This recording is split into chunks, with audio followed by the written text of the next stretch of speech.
In the earlier film Underhill House, England's Lost House of Horror, we tried to separate the fact from the fiction of the numerous stories surrounding that property situated just outside Folkestone in Kent. Tales of murder, of suicide, had long been rumoured, and we were able to find the truths behind some of those gruesome events which occurred in that now long-gone house, and to put some flesh on the bones of its history. One of these tales, that of the suicide of a Padre in an airing cupboard, had been repeated over the years in numerous books, but no writer was ever able to give a name, a date, or in fact any details regarding this event. It has long been thought to be yet another urban legend attached to Underhill House. That is, until now.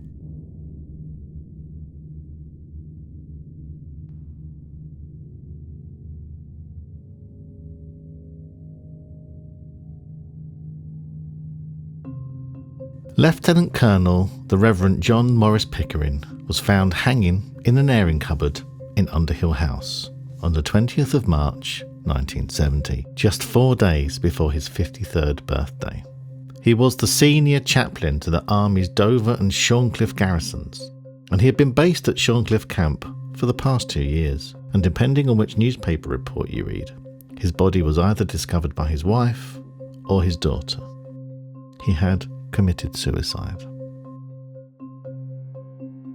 John Morris Pickering was born on the 25th of March 1917 in Donington-le-Heath, Leicestershire, to parents John Henry and Rachel Pickering, and he was baptised a few days later in the nearby church of Hugglescote. The census of 1921 shows the three of them living at Castle Inn, Upper Main Street in Hugglescote, where his father John Henry is listed as a licensed victualler or publican, and his mother Rachel as having home duties.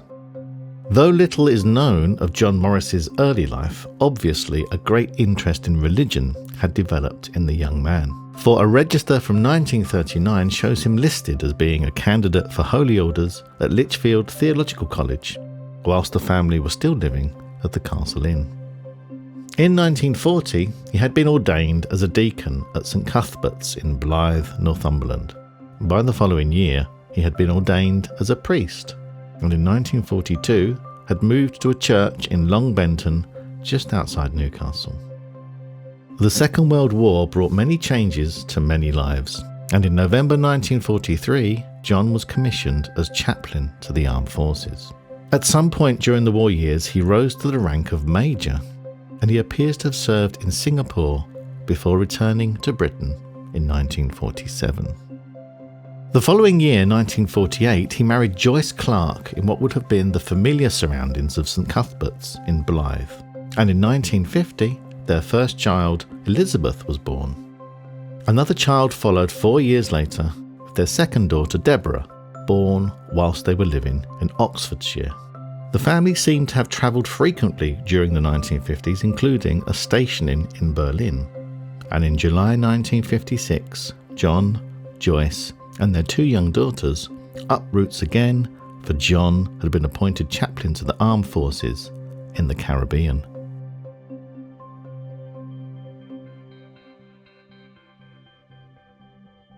John was based at Up Park Camp in Jamaica, and there seems to have followed 3 years of extensive travelling around the area, with visits to the Bahamas, British Honduras, British Guyana, Miami, and New York, amongst others.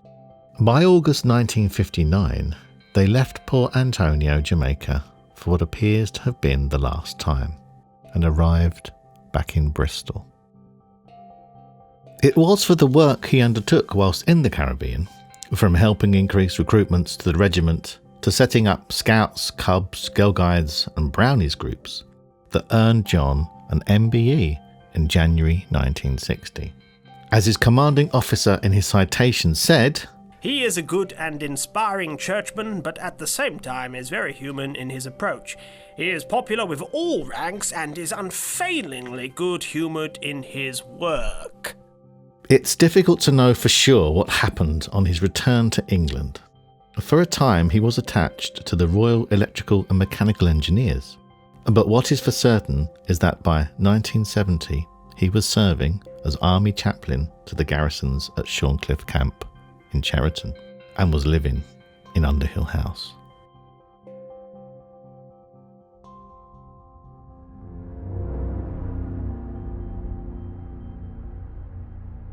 John Morris Pickering moved into Underhill House around 1968-69, along with his wife and his 2 young daughters. Whether he knew of that building's past history, the sad fate of Elred Denny, the murder of May Hyatt by Charles J., who then killed himself, we cannot know for certain.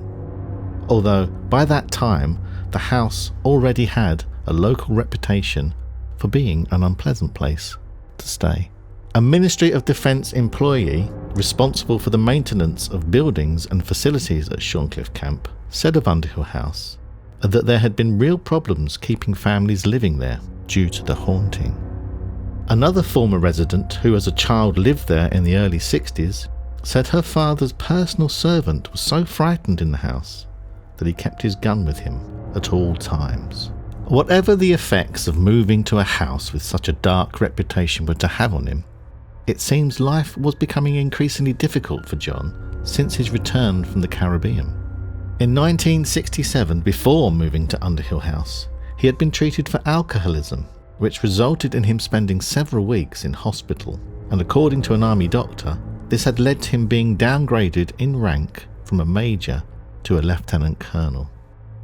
Also, by 1970, the whole future of Shorncliffe Army Camp was in some doubt. Nearby housing that had been used as homes for the families of soldiers were being left vacant. Regiments were moving out, and there were no plans to replace them. And developers and the local council were greedily eyeing up the area as valuable land on which to build. Mere days before his suicide, John Pickering was due to attend a ceremonial service marking the amalgamation of the Lancashire Regiment with one in Dover and its departure from Shorncliffe Camp. His wife Joyce said he was very worried and concerned about big ceremonial events, although he never showed this above the surface. She added he was very worried about the pending visit of the Chaplain General, though he had never said anything about taking his own life. Referring to his recent struggles with alcoholism, she said that since moving to Underhill House, he's been seeing doctors regularly and has been very happy. However, it is clear that some very dark thoughts were troubling his mind, as on the 20th of March he entered one of the airing cupboards in Underhill House and hung himself from a pipe in the ceiling.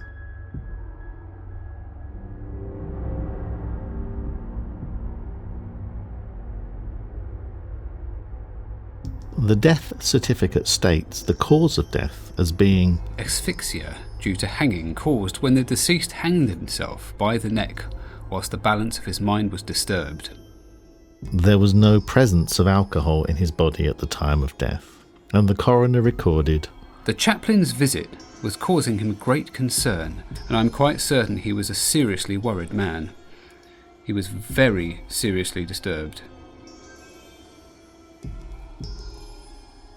John Morris Pickering was buried a few days later in Shorncliffe Cemetery, leaving behind his wife and his 2 daughters.